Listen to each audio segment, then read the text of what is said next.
guys, it's Tim with the Board Game Rundown, and if you've ever watched the show, you know I'm sitting next to one of my favorite people in the industry, Sam Stockton from BA Games. We became friends with them because of Cult of the Deep, and we stayed friends with them because of Forges of Ravenshire. I'm just kidding. We were friends. If you keep making good games, you will be my friend. Yeah. As soon as you stop, The second you it's hit over. you hit a clunker, we're out. Cult of the Deep was really, really successful for you guys. You did really well with it. Yeah, for our first game, we were pretty happy with where we were. It was better than we thought we were going to get to. Sure. And so I kind of like, okay, well maybe we try again. And so that was kind of what we did. And then they surprise us. They blindside us with Forges of Ravenshire, which is completely different style of game. Yes. And a whole different aesthetic and everything. Well, I say aesthetic, but both games have incredible art. Incredible art. The art grabs you. It's the vortex that pulls you in. Mm-hmm. And then you like, oh no, this is really fun. Like, I really like this. I know we've talked about Forges a ton, but just give a brief overview on Forges real quick for anybody if this is their first time watching. Okay, so Forge of Ravenshire is a 1 to 4 player worker dice placement game with elements of engine building. So basically what it is you're all blacksmiths in the town of Ravenshire. Right. And the Forge Master has gone missing. Some have said that maybe they got eaten by a stone dragon. Oh. One person said they ate too many shrooms in the forest and they just never Wandered off. returned. We're not entirely sure what happened to them, but there's a spot open, and the guild, the Blacksmiths Guild, needs a new leader. So you and your compatriots are going to compete over a year or 4 seasons to see who can make the most gold. So Okay. gold is your victory points in this game. And so you're going to go through that, gathering resources. The main gameplay loop that really kind of gets people is you're going to place a die into the board. Some places low is better, some places higher is better, and some places even the middle might be better. And then you're going to get resources. Then you're going to take a die from the board, a different one, and get the same thing, get more resources. And then, because of the color of the die, you're going to run the guild that's associated with it. So you grab the purple die, you're going to run the purple guild. And you get all the resources from there. It's an engine builder that like feels like you almost start in the middle of an engine builder, like because a lot of engine builders, and we said this before, it's got that creep, right? It takes 2-3 turns, and if you don't really maximize those turns, you can be punished for it. And so you've really got to, in a regular engine builder, it's like, oh well, I gotta try to get these, and if I can get this work in my favor, great. With like Forges, you're getting so many resources, and there's so many different options. What I like about it is you can kind of pivot. Yep. Like, this hasn't been working for me. I've not been able to get as much of this as I need. I still have enough currency, right? Enough resources that I can pivot and still be effective over here. And so I never feel like I am out of it or punished for like a suboptimal round where it's like, oh, I've tanked my whole game. Yeah, so part of the design process for Forges, which was interesting because we wanted it, because worker placement games are naturally like, oh, I place here, you can't have that. Right. This is now mine. So that kind of exists in Forges, but in a different way. I call it bumping. Because you're constantly, you don't really, because in Forges, you don't really block out. Because you place and then take, what happens is you have to make a choice. Oh, I'm going to go place here. Oh, you can't, it's full. But you can always take a die from there and get the resource you want. But what are you giving up in order to do that? Right. That's the problem. And so you're trying to solve that problem, solve that puzzle. Like, I need that resource. I can take this. Is there another way? And in Forges, I like to say is that there's a way you can, and there's usually at least 3 or 4 ways you can try and get to the same result. Yes. Through different methodologies. But you got to be able to solve that puzzle a little bit. And some are more apparent than others, and that's what I love about the game. Yeah, no, we had the game in our hands for a brief amount of time, and we were just like messing around with it and trying different strategies and doing all this stuff. And we were all fans when we were playing half prototype version, you know what I mean, at Origins a year ago. You mean with the white paper and the really bad? It wasn't that bad, but it was like, you did have the board printed out, but it was clear that's right. that you glued it, you know what I mean? We 3D printed the boards because we're obsessed with dual layer boards. Yeah. And so we made 3D printed these boards, and we hand cut all of the holes for the cubes and stuff. Yes. Because Yeah. I played it, I got to, it blew my mind that I even got asked to play it with you guys like late one night at Origins. And now the game took like 4 hours because we kept stopping and talking and people were walking by Well, and we visiting. had people come by and chat and Which like, was- what's this? Yeah, which is totally fine. But it really, even in that experience, it didn't feel like that because when we were playing the game, it's like, ooh, and then somebody come by. But like, but then when we had it and it was, much closer to the finished version, and it's like, oh, like this is even better than what we thought it was going to be. Because we thought we knew. We thought we liked it just seeing the service level stuff. But because of just the way that whole game works and that the board is seeded with dice by the way you play and the colors and everything, the replayability is like through the roof because every game is 100% different based on the pip values, the colors, and where they're located and all that stuff. And you're trying to control that. And there's ways to mitigate that if you are worried about the randomness of it. There's ways to mitigate. There's resources you can get that help mitigate some of those problems. But that's what we wanted to go with was something that could create a good replayable experience. And so not only do we did that with the dice and the round structure and the different guild workers that come out. So that's how you build an engine, right? Yes. Because you're like, oh, I'm going to run purple dice. Well, I could add more workers to make the purple run even more resources. Better, right. That's where the engine building comes from.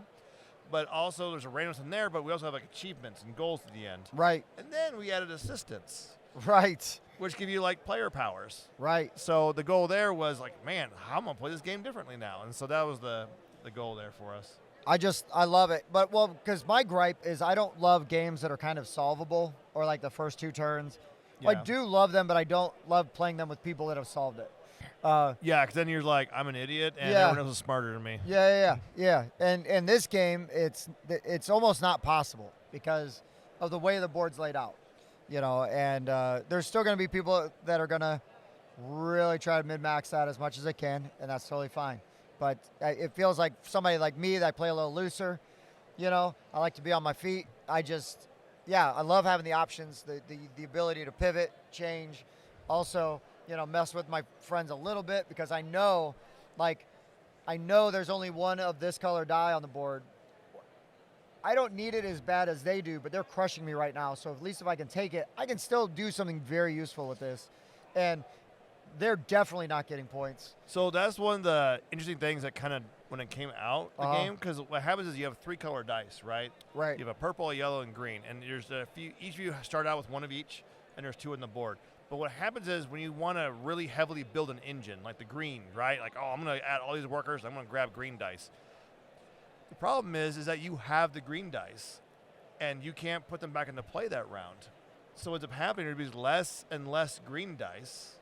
And if people will hold on to their green dice to the last moment, they may be able to a little bit mess with your engine, which means you pivot. The game you pivot a lot in the game. I want this, and things you will. And then like next round, you'll start putting green dice out. You try to put it in areas where like, well, I know Tim doesn't really want charcoal, so maybe I'll put it over here, and he won't try and grab it, so I'll get it later. And so you're trying to find ways to constantly pivot.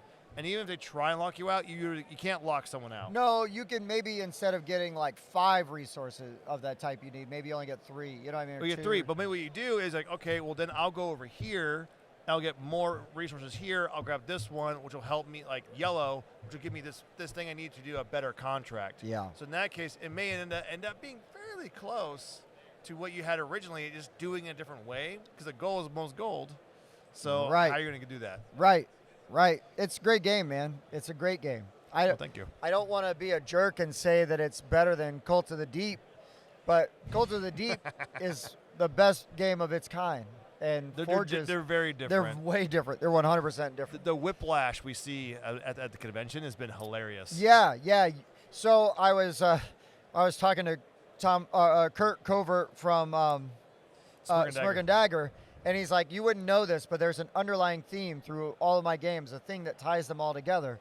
And we're talking, and I'm like, okay, I'm waiting for this thing. And we're just talking about all the games. We're going through them all. And then it's like, I see it now. It's the experience that each of your games provides. You got stories to tell. And that's kind of like with you guys. You kind of have, while these games are different ends of the multiverse, the experiences and the stories and the way that you kind of build that tension and the drama through both games, it's there, like, so the soul, like, it's still like they share a soul, even though they're completely different, Well, also dual layer boards. That's probably Dual my layer theme boards. for my entire career. It's going to be, dual layer board somewhere on the board. Even if it's for like a round tracker, it's going to be like a dual layer board to put something in, just because it's immensely satisfying. I remember when we got the Cult of the Deep prototype, and we're like, dual layer boards, yay! Because at that time there wasn't a ton of games with dual layer boards. There was only like Scythe, and that was it. Yeah, so it's kind of funny because I remember being super excited because in Forges, part of what made Forges was like, well, when I hand the player experience is important to us. Right. So how do you get the game out of the box, and when you hand it to someone, how's it going to look? So like, okay, do you want to play as the badger or like the pine marten or like the different animal or whatever? Right, Raven? right. So when you do that, what you do is you grab the color, but then we grab the board. And the board is like a small book that you have. And on the front cover is your character in full glorious artwork. Yeah, it could look like this. Right? And it looks basically like this, like the badger here, right? Right. And then what happens is then you open the book, and then that's your forge. On one side is all your slots, because when you get those guild workers, they're tokens, and they slot into the board. Yes. Along with the dice. And then your resources are also on trackers that you also keep everything, and it flows a certain way. And so like, oh, all right, so that's the kind of the experience we're kind of shooting for. Right, right. And so that's kind of like everything we build around is kind of that idea. Well, and another thing though, right, is for those that it does matter to, the game is very thematic. Like the way everything works is perfectly on theme.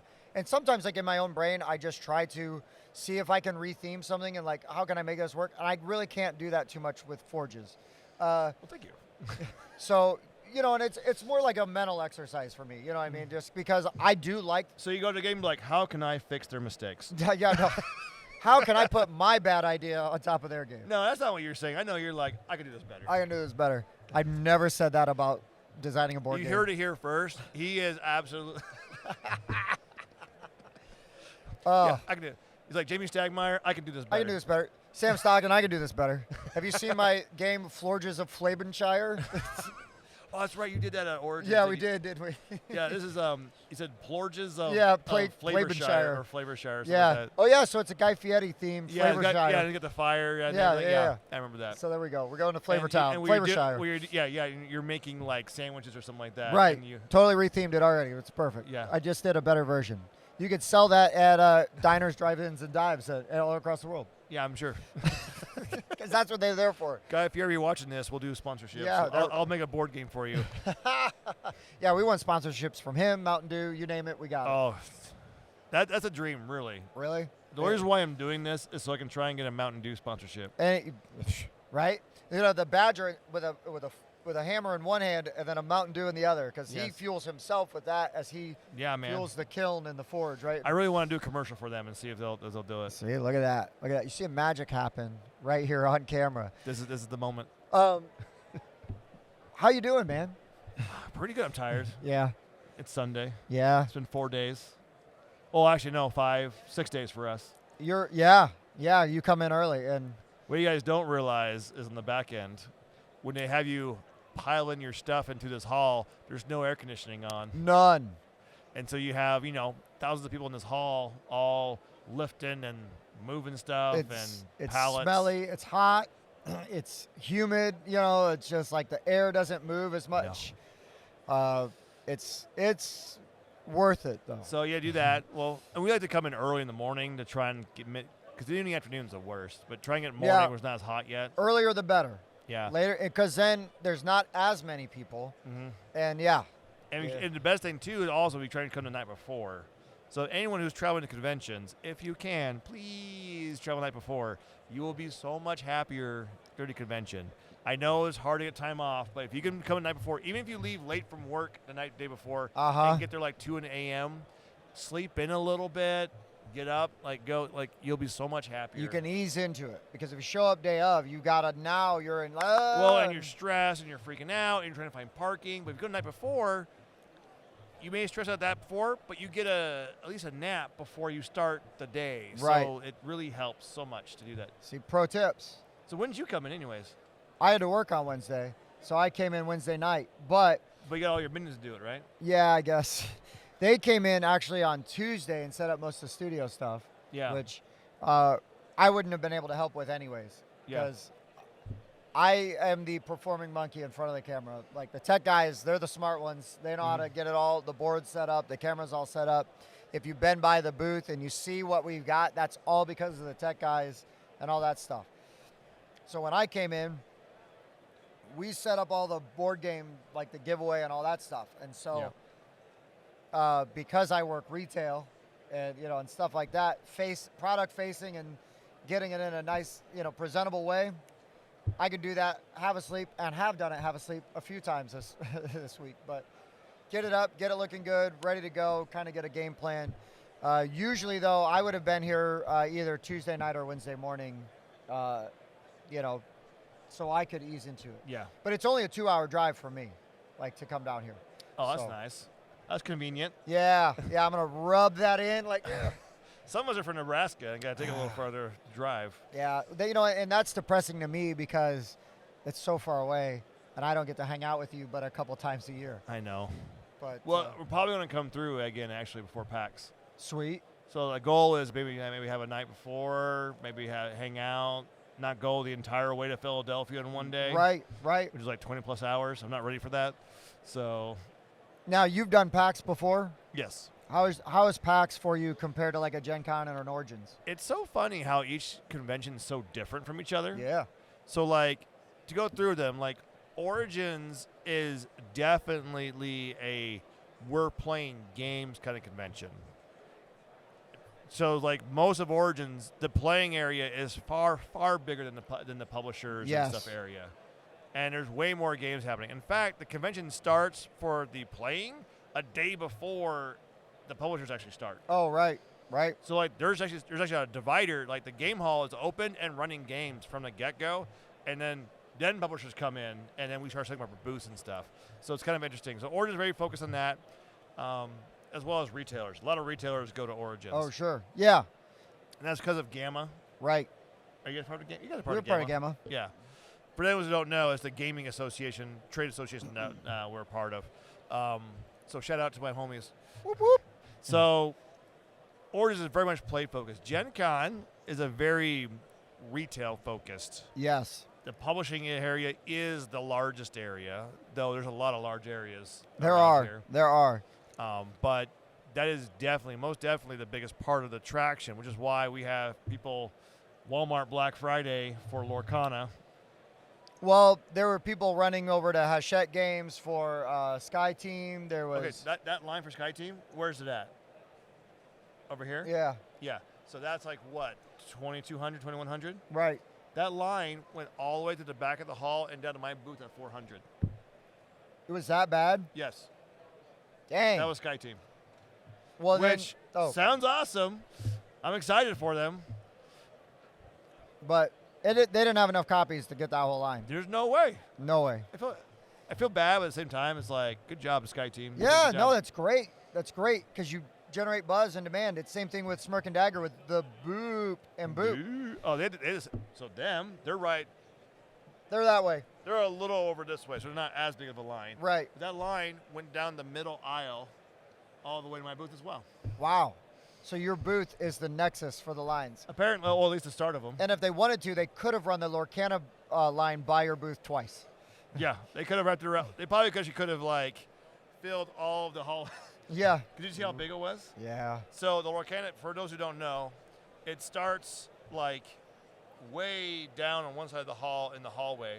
It goes all the way down to the convention, like all through like 2,000 aisles, goes out the door, takes a right, and then heads probably about, a quarter mile? Yeah. Probably a quarter mile? It gets like almost to the stadium. You know what I mean? Like it goes by the food trucks into the Yeah. stadium. I mean, if you put that all together, you're probably talking a quarter mile.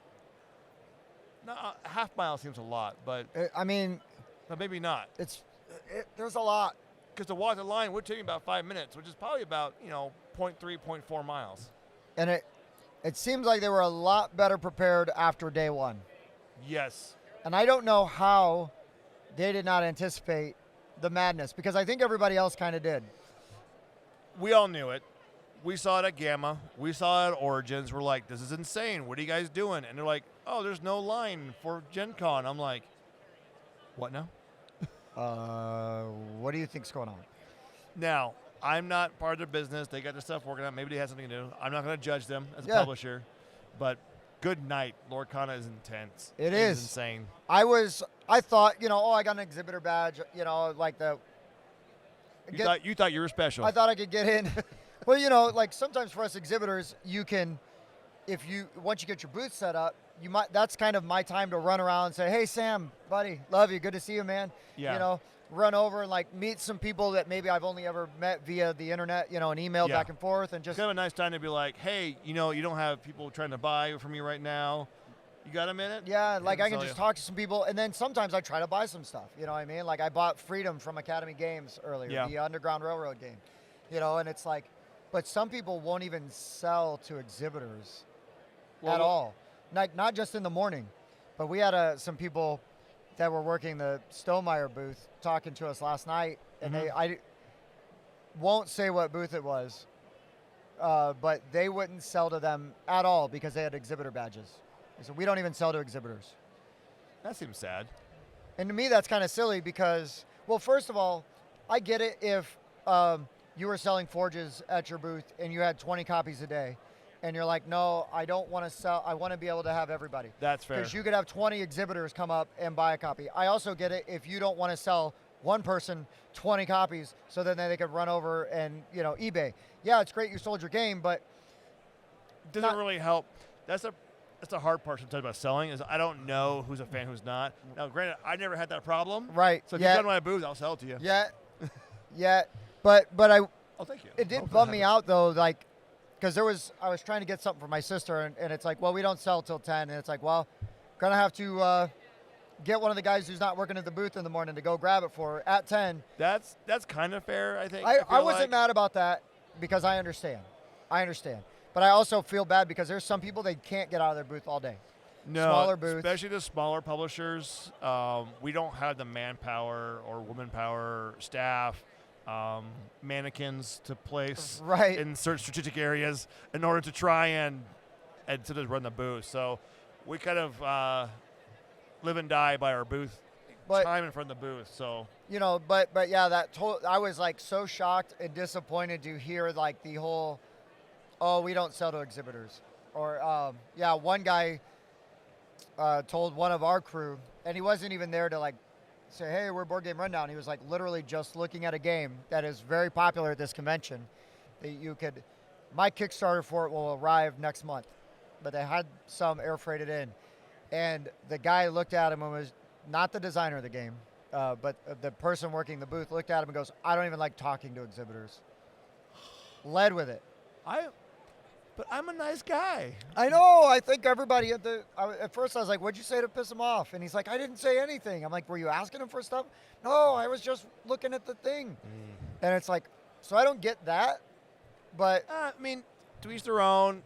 So that's one thing exhibitors do sometimes. It's called trades. Have you heard about this? Yeah. I don't really have. I guess I'm like, hey, I'll give you booth time if you want us to review your games. Well, I trade when that. When you're for a publisher, games. it's different because sometimes, like for example, we can't get out of our booth, right? So what you'll do is sometimes you'll do a game trade because they'll be interested in your game, you'll be interested in your game, and what you'll do is you'll like, hey, we'll meet up at a certain time. We'll do an exchange. Whoop, whoop. Leave it in a black bag next to the trash can. Right. I'll leave my game at the locker. We'll switch, like whatever. Drop it, walk away. Yeah, no, I'll just grab it on the way out to go. No, but exhibitors sometimes we excited about other people's games. Like I'm excited about Sky Team. I'm so glad they're doing well with that kind of stuff. Right. Lorcana, I'm not really into that. Probably because I used to be a Magic fanatic. Oh, right. And I have said no more plasma in order to buy those cards. Yeah. And so kind of stuff from TCG is probably going to be a really fun game, though. I'm just so happy to see so many cool games. Well, and that's the thing, and most, like 99% of the people in this hobby, in this industry, like like I love it when I get to hang out with designers and talk to designers because I fanboy over it, and I get all excited and it's like, oh, I got to play the game with the designer, they came over, they signed my thing, but really, and it used to be, I'm getting much more comfortable with it because of how nice everybody is. But it used to be like, oh, I don't really know them, so I don't know if I should even ask them, Tim, dude, interview. Be more confident, man. I know. You're Well, a beautiful man. You can do this. Yeah, tell my wife that. But the thing He is a beautiful man, a beautiful spirit. Yeah, but like there was at this con, specifically this Gen Con, there was 4 or 5 interviews that I scored just because I messaged them via Facebook or email and just said, hey, I know you don't know me, but we're doing a thing. We're for real. I'd love you to come over and talk to us on camera. Like I did, all I asked for was, a little bit of their time. You don't have to give me anything. That's not what we're about. Like if you want to work with us after, wonderful. But like let's meet. Let's say hey, see if we like each other and stuff. And I got some interviews with people that I really liked kind of from afar and was aware of, and now I get to come in and talk to them. Like we're gonna have Grant Lyon in later. I love Grant. And he's funny. He's amazing. I've I love that guy. never met him. Super nice dude. And I Facebook messaged him. Like I'm like, you don't know me, but hey, would you want to do this? And he's like, oh yeah, when? And I'm like, you tell me, like when's good, and or like what are some free days, and I'll give you the options. And then he swung by the booth like kind of late last night, and he's just kind of walking by in a bag of goldfish, and he's like, I'm sorry guys, I'm eating, and I'm like, dude, and he's like, you guys want some? I mean, he was just like, no, Grant is super chill. no, I love his stuff. he was so cool. And but the thing is like in our hobby, that dude's a bit of a celebrity, A little bit, yeah. If you guys, those who don't know who Grant Lyon is, he does like quick reviews kind of stuff. He's got a Talks phenomenal about games channel.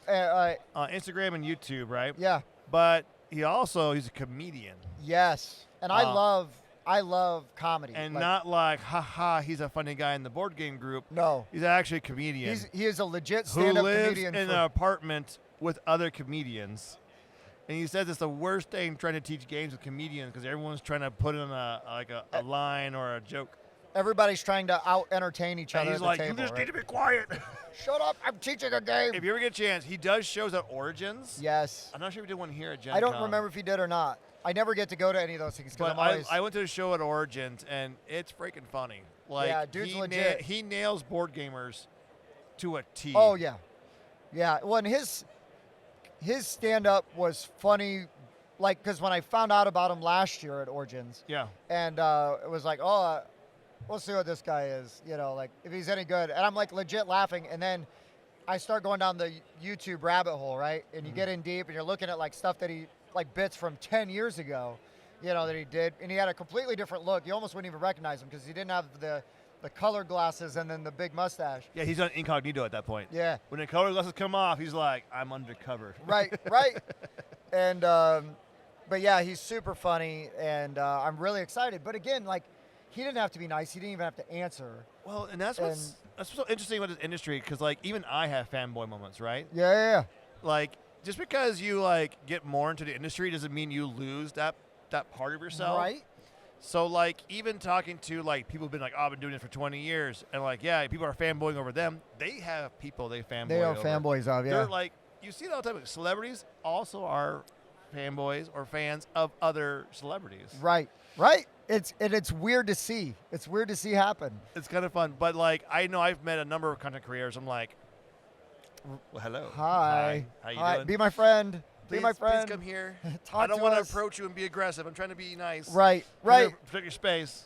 And yeah, I love how accessible and friendly 99% of the people in here are. And yeah, you can catch people on bad days too. Everybody's got bad days, more personable, less personable. But everybody that I've talked to, like, because there have been people, and this was you guys last year, is even Having if a it's bad day? Wow. No, Way to call me out, Tim. even if it's their first game, like we played that prototype of Cults of the Deep. We're like, this game freaking rocks. We love it.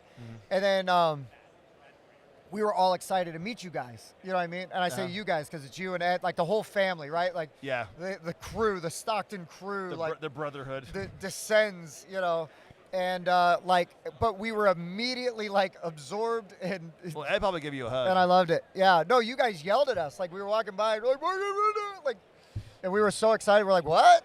And but like, I mean, that's what I love though, is because like there's a guy who I was demoing a game with that I've been seeing all this buzz for. It's a really difficult co-op called Four Horsemen, and it's about the apocalypse. Yeah, I was watching that. And I've been excited about that dude's game for like 2 months because I keep seeing stuff and was looking at it. And then I got lucky because his media person reached out to us. Yeah. And I was like, are you kidding me? Yes, please. Like, I've been dying to do this. And I'm like, if he's at Gen Con, we've got a booth. I'd love to like talk to him. So, yeah, I mean, it's like one of his first games. And Well, he did an awesome job. and he's like, oh yeah, and he's real like timid about it. I'm like, dude, I love your stuff. Like, so excited. So is he self-publishing or is he doing? He's going to Kickstarter, yeah. Oh, nice. Kickstarter. First timer? I believe it is his first Kickstarter, yeah. Oh man, that's exciting for him. So, but for me, like, I'm fanboying out over this guy's game because I've been seeing it. I got my hands on a prototype, and I had to send it off before the show. So when we were doing the demo, I knew how to so how to is play. Is he but I one wanted of to your be- heartbreakers? Yeah. You were our first.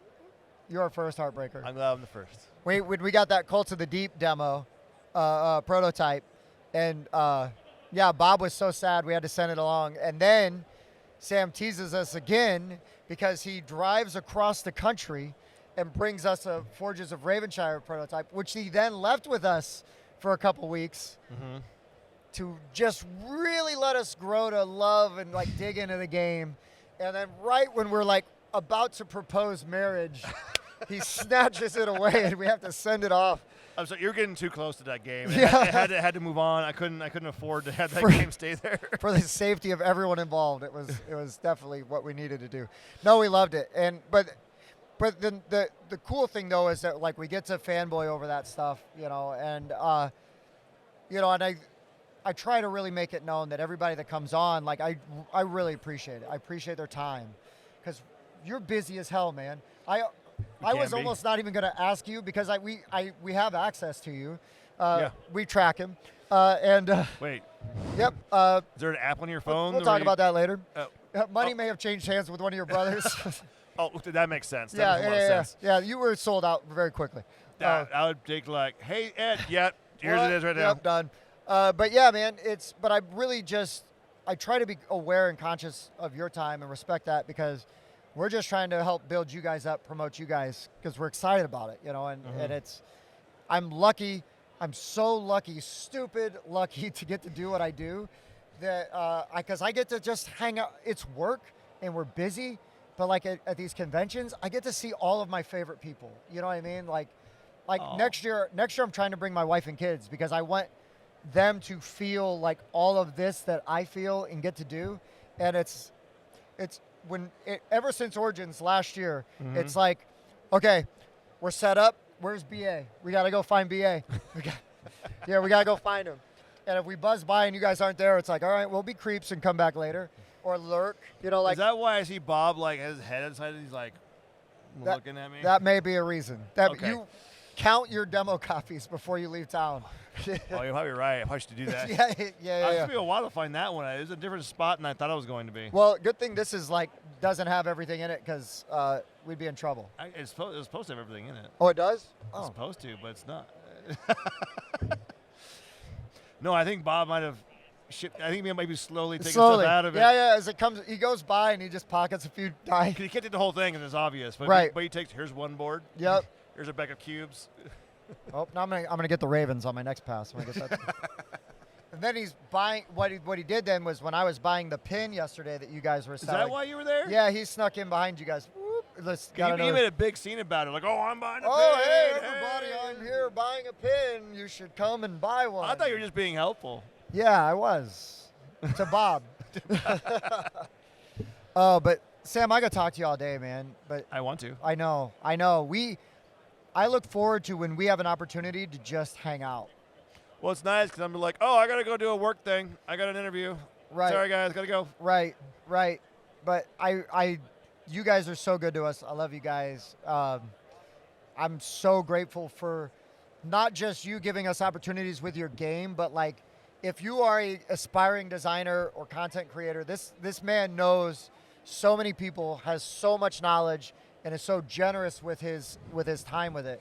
Wade has set the expectations. I know. Well, literally, I was packing up late for our interview, and while he's waiting for me, there's this designer who's got a game that's coming, but he's still trying to learn how to do stuff. Natera, right? Yes, Natera. Looks cool, actually. It popped up, probably because I've been looking at cute animals on my Facebook feed and everything for a while, and this beaver pops up with little plants. You got a sticker there? Yeah, I got my sticker on my water bottle here. Yeah, Natera. And so, and apparently he's been eyeing us. Oh, sweet. He's like, oh, I know Forge Ravenshire. We've been looking at what you guys did. Nice. And I'm like, I'm not sure how I feel about that. But in a good way, I think. Right? Okay. Well, even at when we were at Origins, and there was this young couple, they had this cute little dinosaur game. Yeah. And I was just checking it out. We're talking, and I just like to meet people, and I like to encourage people, and hopefully provide good advice and feedback and stuff. And you walked up, and we're chit-chatting, and this man just starts rattling off statistics. How many cards? That's going to be this much. It's this many sheets. This stuff. And I'm like, what is happening?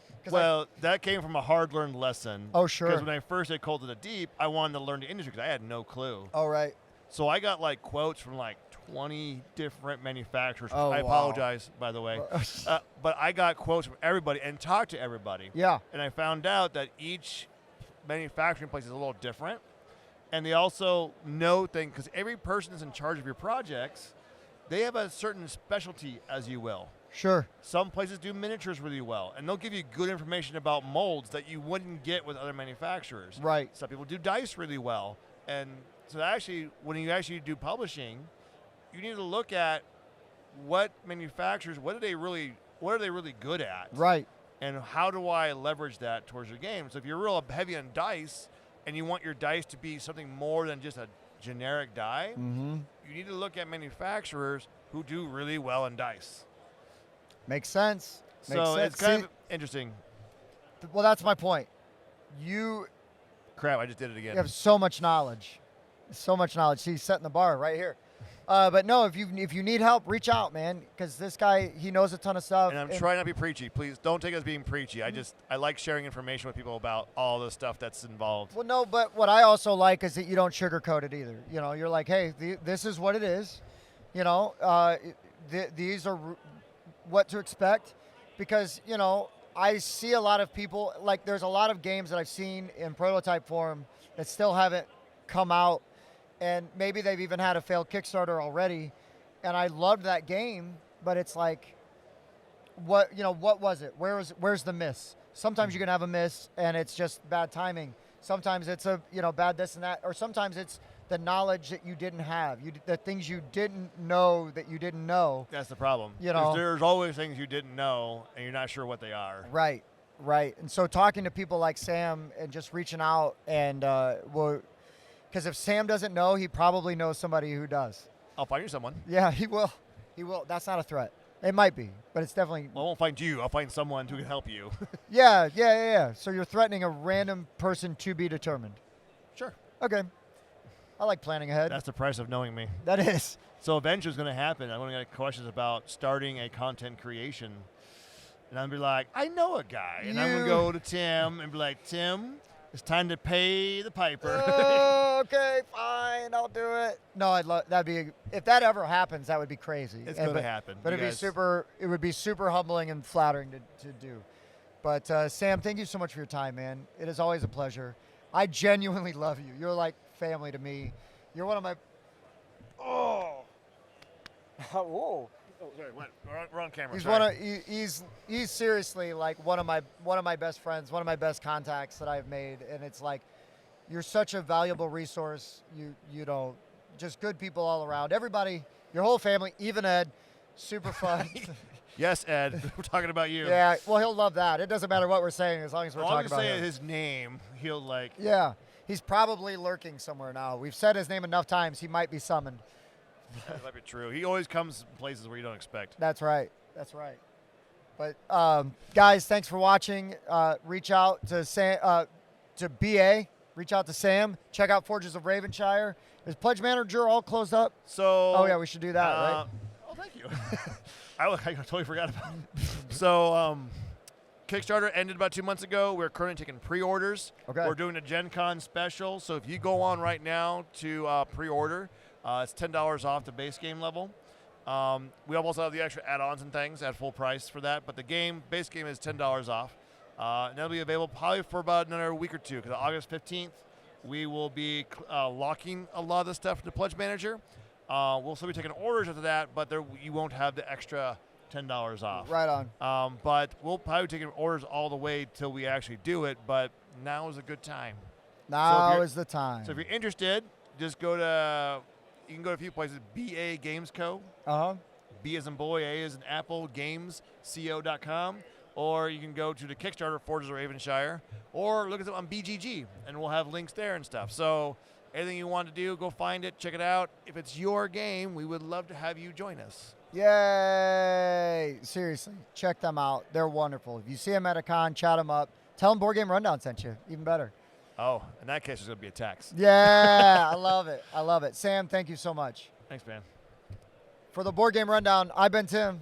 I'm Sam. Yeah, thanks for watching. We'll see you next time.